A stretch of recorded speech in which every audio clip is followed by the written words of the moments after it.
Visakha TDP కార్యాలయంలో Visakha MP Sribharat మీడియాతో మాట్లాడారు. ఈ సందర్భంగా ఆయన మాట్లాడుతూ, మరి లడ్డూతో నేషనల్ డైరీ రిపోర్టును నేను చూశాను.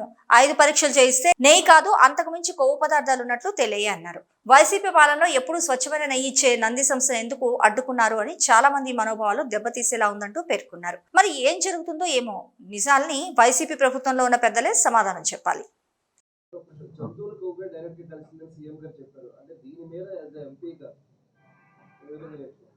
మొన్న మీటింగ్లో బాగా మొదటిసారి అనౌన్స్ చేశారండి మంగళగిరిలో. అప్పుడు మేము కూడా ఉన్నాము, అందరం షాక్ అయ్యాము. అండ్ నిన్న రాత్రే నాకు కూడా డైరీ రిపోర్ట్ కూడా వచ్చింది. నేషనల్ డైరీ డెవలప్మెంట్ బోర్డు 2 టెస్టులు చేసింది. ఆ 2 టెస్ట్ రిపోర్ట్స్ నా దగ్గర ఉన్నాయి. అది పరిశీలిస్తే ఏంటంటే వాళ్ళు 5 level of fat values test చేస్తారు. రేంజ్ లోపల ఉంటే అది నెయ్యి అని అర్థం, ఆ రేంజ్ దాటేస్తే అది నెయ్యి కాదు అని. అది 5 టెస్ట్ చేస్తే దాంట్లో యానిమల్ ఫ్యాట్సే కాదు, దాంట్లో ఇది పామ్ ఆయిల్ ఉంది, దాంట్లో సన్ఫ్లవర్ ఆయిల్ ఉంది, రకరకాల ఆయిల్స్ ఉన్నాయి. అంటే అన్ని రకాల అడల్ట్రేషన్స్, ఎంత దౌర్జన్యం చేయగలిగితే అంత దౌర్జన్యం జరిగింది. ఇప్పుడు అది గత 50 సంవత్సరాలుగా వాడే ఆ నందినికి ఆపేయాల్సిన అవసరం ఎందుకుంది? అందరూ ఒకసారి ఆలోచించండి.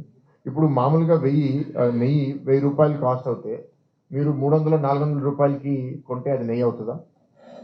అంటే ఎంత ధర కన్నా ఎల్వన్ అని ఎవడో వచ్చి నేను 50 రూపాయలకి నెయ్యి ఇస్తా అంటాను, ఇచ్చేస్తారా? దానికి ఒక ఆలోచన ఉండాలి కదా.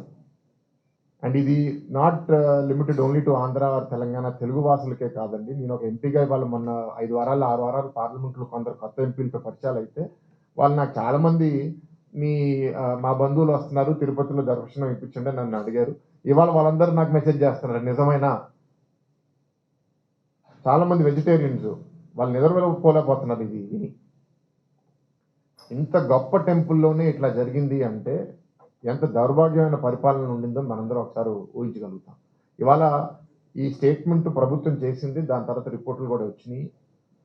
అప్పుడున్న ప్రభుత్వం సంబంధించిన నాయకులు దాన్ని రాజకీయంగా డిఫెండ్ చేసుకోవాల్సింది. మీరు నిజంగా తప్పు చేయలేదంటే మీరు వెళ్ళండి, కోర్టుకు వెళ్ళండి.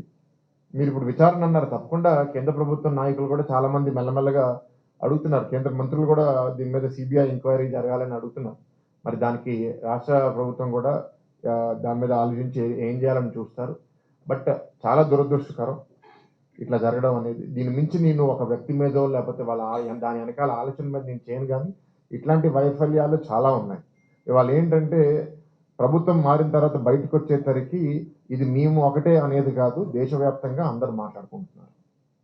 ముందు మేము ప్రతిపక్షంలో ఉన్నాం కాబట్టి మా రాజకీయ ప్రయోజనాల కోసం మేము అంటున్నామని కొందరు అనుకోవచ్చు. చాలామంది అనుకోలేదు, కానీ కొందరు అనుకున్నారు. ఆ కొందరికి కూడా ఇవాళ జవాబు వస్తుంది.